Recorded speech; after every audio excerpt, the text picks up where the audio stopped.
If firefighters got paid by the fire, last week's East Village explosion in New York would have been great for business. But there was opportunity here. The latest social media phenom, Periscope, launched on this day and shot to prominence, with users live streaming the video from their phones.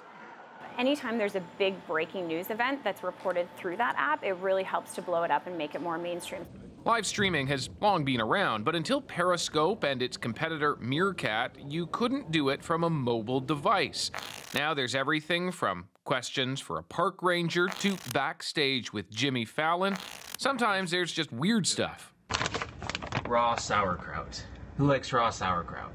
Well, it's one thing to see a massive explosion on television live and being able to access that around the world, but what about looking at something like a Slovenian guy's fridge, the inside, for 24 hours? Who cares about that kind of thing?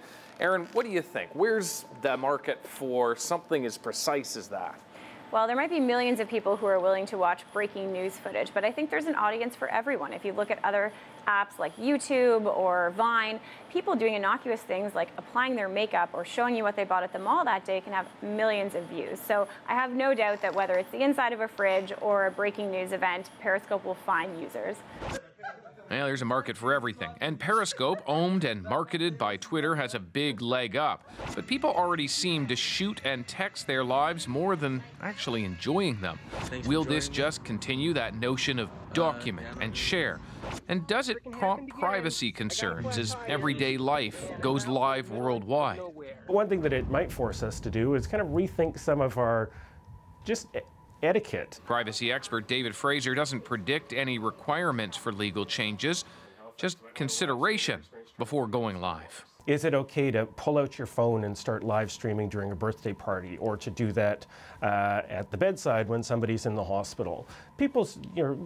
You get the cues of the people around you, and you'll begin to understand what is okay and what is not. I'm kind of a strong believer, though, that hopefully they'll learn fast. Periscope is already in the top 10 of App Store downloads. Huge success, almost unheard of.